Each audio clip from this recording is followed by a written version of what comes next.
ચલો વિદ્યાર્થી મિત્રો, આપણે હવે સાયકોલોજીમાં આગળ 7મા ચેપ્ટરનો અભ્યાસ કરીશું। 7મું ચેપ્ટર છે સલાહ અને મનોપચાર। 7મા ચેપ્ટરનું નામ શું છે? સલાહ અને મનોપચાર। બોર્ડની પરીક્ષામાં આ પાઠમાંથી 12 માર્ક્સનું પૂછાય છે। કુલ કેટલા માર્ક્સનું? 12 માર્ક્સનું બોર્ડની પરીક્ષામાં આ પાઠમાંથી પૂછાય છે। એમાં 12 માર્ક્સમાં શું શું પૂછાય છે તો ધ્યાન આપો। એક વિકલ્પ, 1 માર્ક્સનો એક પ્રશ્ન, 2 માર્ક્સનો એક પ્રશ્ન, 3 માર્ક્સનો એક પ્રશ્ન અને 5 માર્ક્સનો એક પ્રશ્ન। એટલે કે દરેક વિભાગમાંથી A, B, C, D, E દરેક વિભાગમાંથી એક એક પ્રશ્ન આ પાઠમાંથી પૂછાય છે। આપણે ધોરણ 11માં સલાહ વિશે ભણેલા। સલાહ વિશે ભણેલા છે। સલાહ એટલે શું? તો સલાહ એટલે શું કે માર્ગદર્શન આપવું, સલાહ સૂચન આપવું, કોઈને હેલ્પ કરવી, સલાહ આપવી। કોઈને પણ કોઈ મૂંઝવણી હોય, કોઈ સમસ્યા હોય તો એ કોઈ સારી વ્યક્તિ હોય, વડીલ વ્યક્તિ હોય, એનાથી કંઈક સારી વ્યક્તિ હોય તો એના પાસે સલાહ લેવા માટે જતી હોય, એટલે કે માર્ગદર્શન લેવા માટે જતી હોય છે। તો આપણે આ પાઠમાં સલાહ અને મનોપચાર વિશે ભણવાનું છે। તો સૌપ્રથમ છે સલાહની વ્યાખ્યા આપી તેની સમજૂતી આપો। સલાહની વ્યાખ્યા આપી તેની સમજૂતી આપો। તો સલાહ માટે અંગ્રેજીમાં કયો શબ્દ વપરાય છે? કાઉન્સેલિંગ શબ્દ વપરાય છે। પરીક્ષામાં ઘણીવાર 1 માર્ક્સમાં પૂછાય છે કે સલાહ માટે અંગ્રેજીમાં કયો શબ્દ વપરાય છે? તો સલાહ માટે અંગ્રેજીમાં કયો શબ્દ વપરાય છે? કાઉન્સેલિંગ। કયો શબ્દ? કાઉન્સેલિંગ શબ્દ વપરાય છે। કાઉન્સેલિંગ એટલે સલાહ।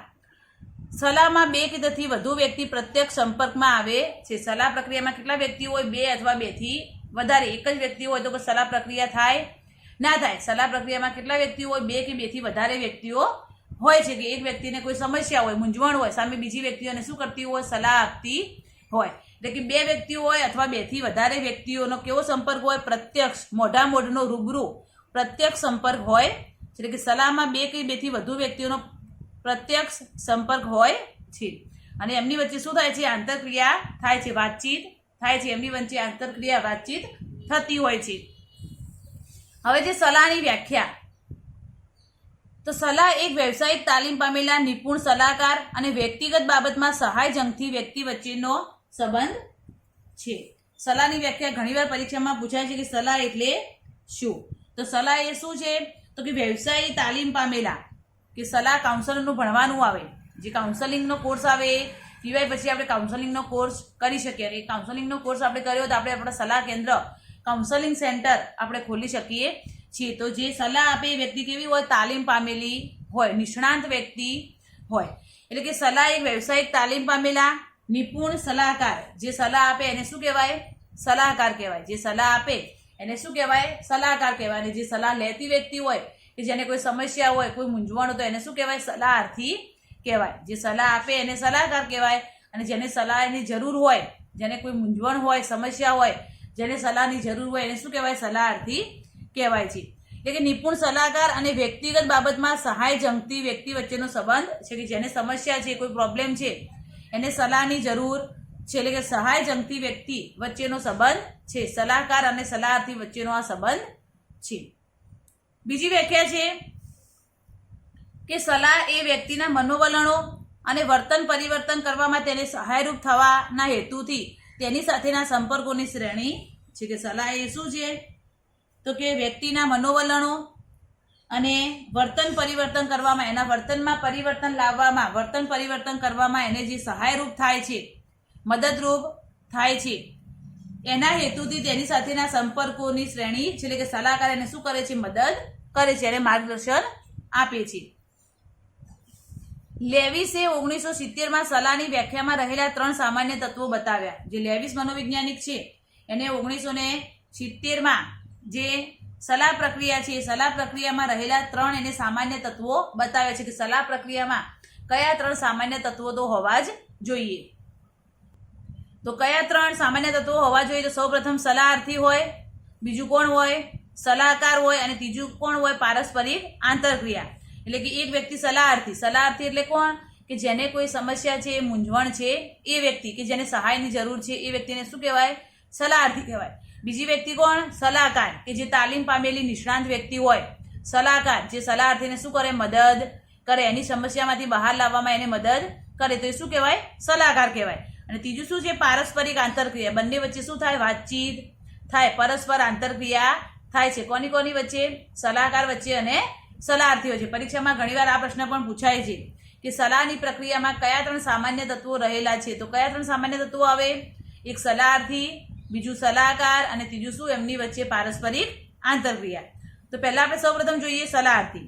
તો જે વ્યક્તિને કોઈ પણ સમસ્યા હોય કે પ્રશ્ન હોય અને તેના માટે સહાય ઝંખનાર વ્યક્તિ સલાહાર્થી કે અસીલના નામે ઓળખાય છે. કે જે વ્યક્તિને કોઈ પણ સમસ્યા હોય, કોઈ મૂંઝવણ હોય, કોઈ પ્રશ્ન હોય અને એના માટે એને સહાય જોઈતી હોય, સહાય ઝંખતી વ્યક્તિ હોય, એને આપણે શું કહીએ છીએ? સલાહાર્થી. સલાહાર્થી પણ કહેવાય અને બીજા શબ્દોમાં શું કહેવાય? એને અસીલ પણ કહેવાય છે. સલાહાર્થી કો કે અસીલ કો બંને એક જ. અસીલ એટલે દર્દી. બીજા નંબર છે હવે સલાહકાર. તો જે વ્યક્તિ સમસ્યાને હલ કરવામાં મદદ કરતી હોય તેને સલાહકાર કહે છે. સલાહકાર એટલે કોણ?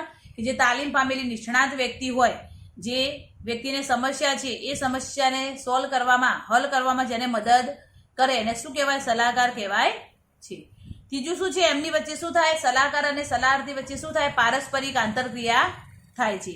તો સલાહકાર અને સલાહાર્થી વચ્ચે થતી આંતરક્રિયા જેને પરિણામે સલાહાર્થીના વર્તનમાં પરિવર્તન આવે છે, જેને પારસ્પરિક આંતરક્રિયા કહે છે. કે સલાહકાર અને સલાહાર્થી વચ્ચે જે આંતરક્રિયા થાય છે, જે વાતચીત થાય છે, એના પરિણામે શું થાય છે? કે સલાહાર્થીને જે પ્રશ્ન છે, જે મૂંઝવણ છે, જે સમસ્યા છે એમાં એને સોલ્યુશન મળે છે, હલ મળે છે અને એના વર્તનમાં શું થાય છે? પરિવર્તન આવે છે. સલાહકાર સલાહાર્થીને એટલે કે અસીલને, દર્દીને સલાહ આપે છે એટલે એના વર્તનમાં થોડો સુધારો આવે છે, પરિવર્તન આવે છે. એટલે કે બંને વચ્ચે શું થાય છે? પારસ્પરિક આંતરક્રિયા થતી હોય છે.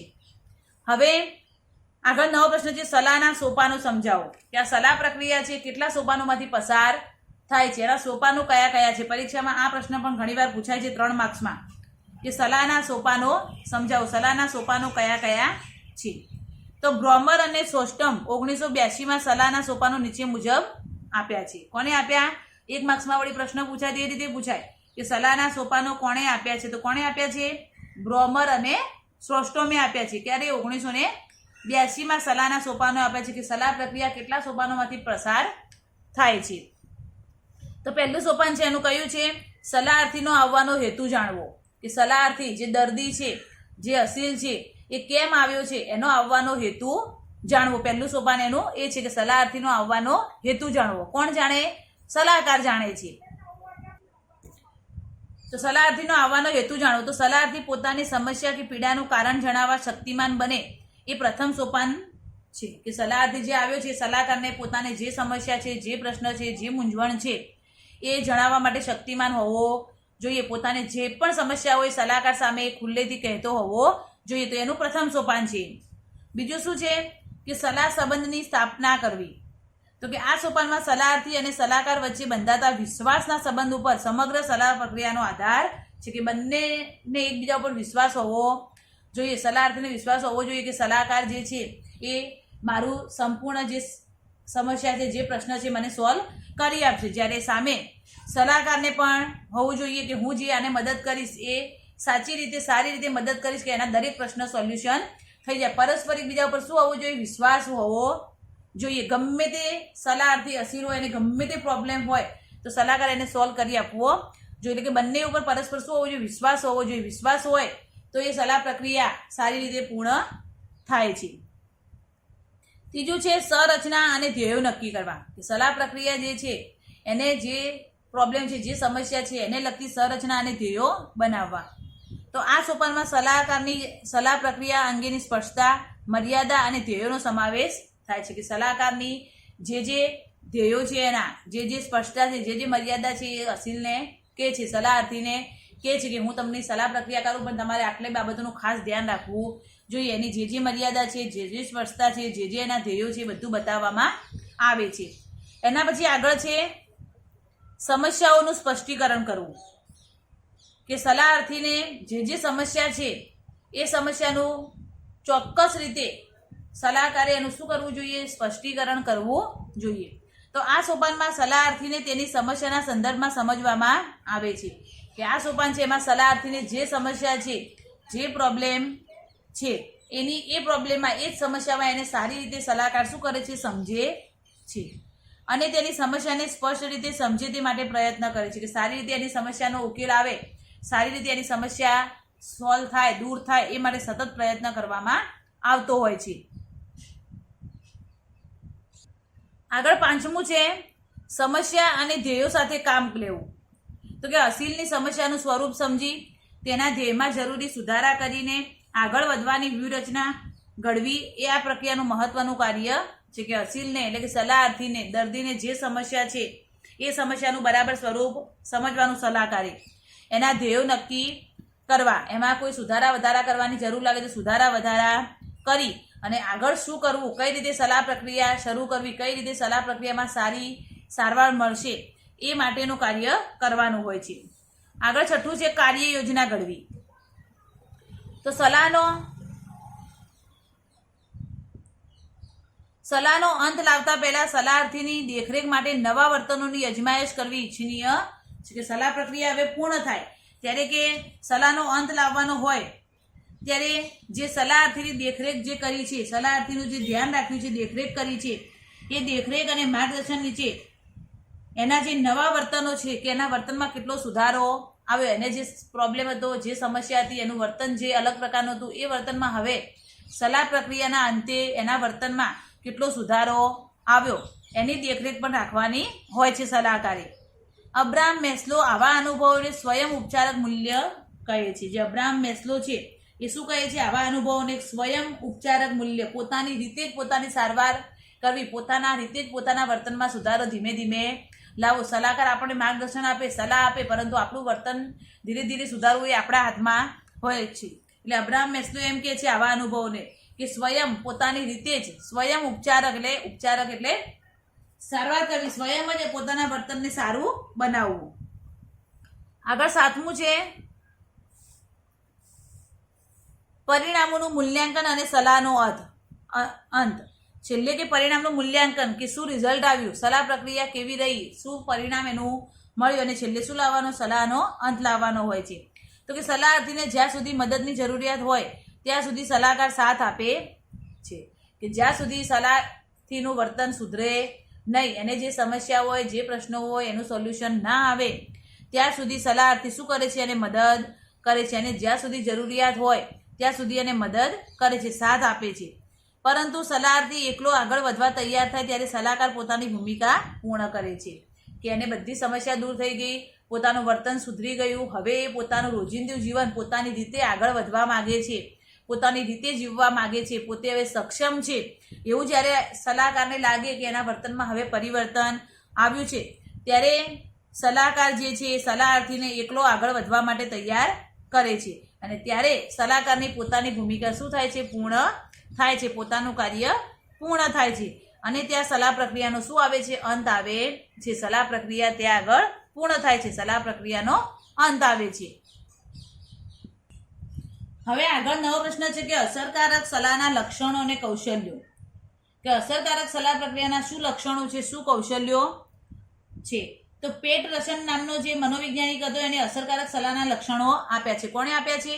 પેટરસન નામનો જે મનોવૈજ્ઞાનિક હતો એને અસરકારક સલાહના લક્ષણો આપ્યા છે. પહેલું લક્ષણ કયું આપ્યું એને? તો કે સલાહ એ સલાહાર્થીના પક્ષે સ્વૈચ્છિક વર્તન ને પ્રભાવિત કરવા સાથે સંબંધ ધરાવે છે. કે સલાહ એ જે છે એ સલાહાર્થીના સ્વૈચ્છિક વર્તન, પોતાની રીતે જે વર્તન કરે છે, સ્વૈચ્છિક વર્તન, કોઈના કહેવાથી નહીં, પોતાની રીતે જે વર્તન કરે છે એને પ્રભાવિત કરવા સાથે સંબંધ ધરાવે છે. બીજું લક્ષણ છે કે સલાહમાં સક્રિય રીતે સાંભળવાની ક્રિયા થાય છે, પરંતુ બધી જ સલાહ એ માત્ર શ્રવણ ક્રિયા નથી. કે સલાહમાં શું હોય કે સલાહકાર આપણને જે કહેતો હોય ફક્ત આપણે સાંભળવાનું હોય છે. એ આપણને જે સલાહ આપે, જે માર્ગદર્શન આપે એ આપણે સાંભળવાનું હોય છે અને એ પ્રમાણે વર્તન કરવાનું હોય છે. પરંતુ કે બધી જ સલાહ એ પ્રકારની હોતી નથી. અમુક સલાહમાં સલાહકાર અને અસીલ બંને વાતચીત કરતા હોય છે. એટલે કે સલાહમાં સક્રિય રીતે સાંભળવાની ક્રિયા થાય છે, પરંતુ બધી જ સલાહમાં શ્રવણ ક્રિયા હોતી નથી. અમુક જે સલાહ છે એમાં સલાહાર્થી અને સલાહકાર બંને વાતચીત કરતા હોય છે. આગળ છે સલાહકાર પોતાના સલાહાર્થીને બીજા લોકો કરતાં વધુ ગહન રીતે સમજે છે. કે જે વ્યક્તિ સલાહકાર છે અને જે વ્યક્તિ એની પાસે મદદ લેવા જાય છે, એટલે કે જે સલાહાર્થી છે એ સલાહકાર પોતાના સલાહાર્થીને બીજા લોકો કરતાં વધુ ગહન રીતે સમજે છે. કે બીજા લોકો કરતાં એને સારી રીતે સમજે છે, કારણ કે એની પાસે સલાહ લેવા માર્ગદર્શન માટે ગયો છે, તેને જે પ્રશ્ન છે, જે સમસ્યા છે, જે પ્રોબ્લેમ છે, બધું એને કહેલું છે. એટલે કે બીજા લોકો કરતાં એને સારી રીતે ગહન રીતે સમજે છે.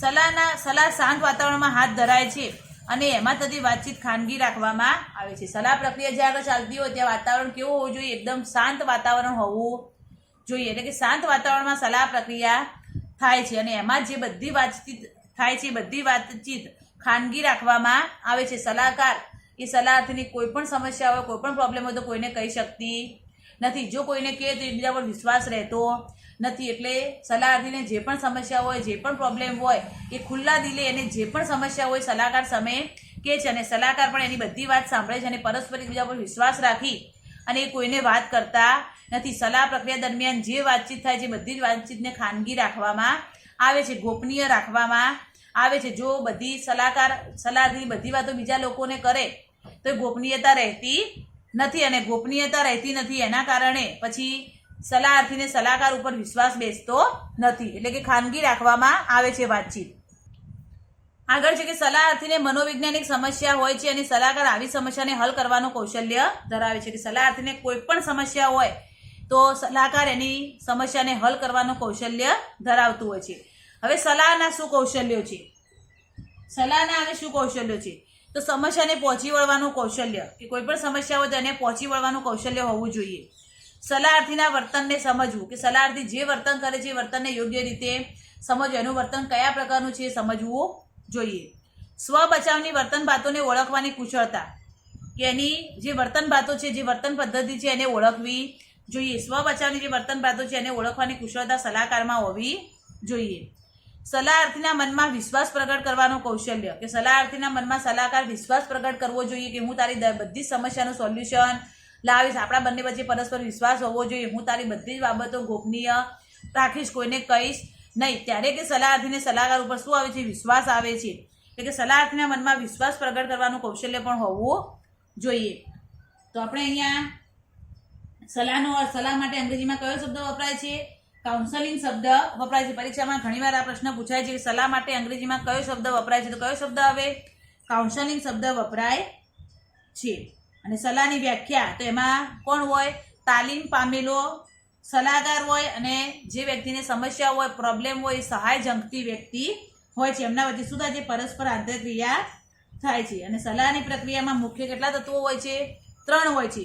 એક સલાહર્થી હોય, એટલે કે જે તાલીમ પામેલો નિષ્ણાંત વ્યક્તિ હોય, સલાહર્થી હોય કે જેને કોઈ સમસ્યા હોય, કોઈ મૂંઝવણ હોય, કોઈ પ્રશ્ન હોય, સલાહર્થી હોય છે. બીજું કોણ હોય છે? સલાહકાર હોય છે, કે જે તાલીમ પામેલો નિષ્ણાંત વ્યક્તિ હોય છે એ સલાહર્થીને શું કરે છે? મદદ કરે છે અને એમની વચ્ચે શું થાય છે? પારસ્પરિક આંતરક્રિયા થાય છે.